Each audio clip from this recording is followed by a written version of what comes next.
मुझे लगता है यह पहला दीक्षा होगा जो दुनिया के सबसे बड़े परिवार को दीक्षा दिया गया।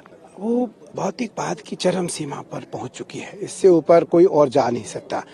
अब वो सनातन धर्म की ओर आना चाहती हैं। अब वो सनातन धर्म में आकर के अपने गुरु के साथ जुड़ करके वो अपनी परंपराओं को समझना चाहती हैं, सीखना चाहती हैं। वो सहज है, सरल है और उसके मन में किसी प्रकार का अहम नहीं है, कोई किसी प्रकार का अहंकार नहीं है। और वो शिविर में 4 दिन रही और 4 दिन वो सामान्य सेवकों की तरह रही। किसी प्रकार का उसकी कोई बड़ी अलग से व्यवस्था नहीं की गई थी।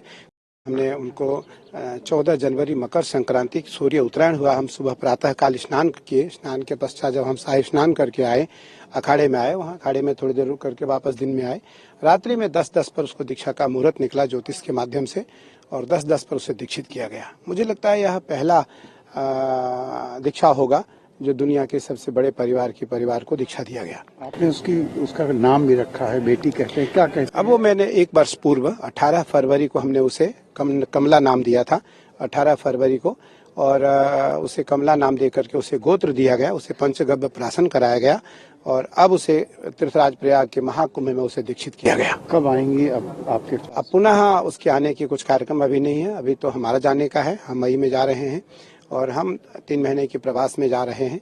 तो हम वहाँ जा करके कुछ जो दुनिया के ऐसे परिवार हैं जिनको अपनी परंपराओं से जोड़ना है, सनातन से जोड़ना है, संस्कृति से जोड़ना है, उनको जोड़ना है। उसका मनोभाव क्या रहता है? क्यों भौतिकवाद से आध्यात्म की ओर ये लोग? वो भौतिकवाद की चरम सीमा पर पहुंच चुकी है, इससे ऊपर कोई और जा नहीं सकता।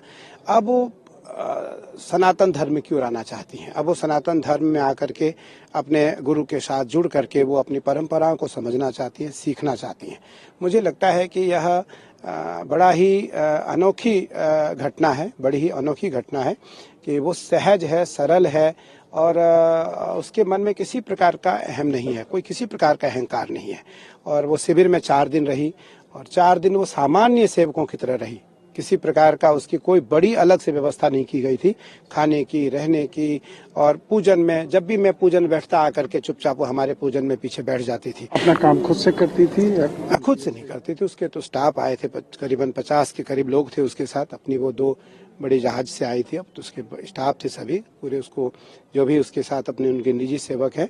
लेकिन वो किसी भी सेवा में किसी प्रकार की कोई आपत्ति नहीं जताई कि मुझे इस चीज़ की सेवा की ज़रूरत है, मुझे इस चीज़ की ज़रूरत है। जो उसे बिना लहसुन प्याज खाती है, लहसुन प्याज नहीं खाती है, वो लहसुन प्याज छोड़ दी है और शुद्ध शाकाहारी है। और मैं सबसे प्रसन्न इस बात पे हूँ कि वो बहुत सहज, बहुत सरल है, बहुत सहज और बहुत सरल है और मेरे प्रति उसका खूब अगाध स्नेह और श्रद्धा है।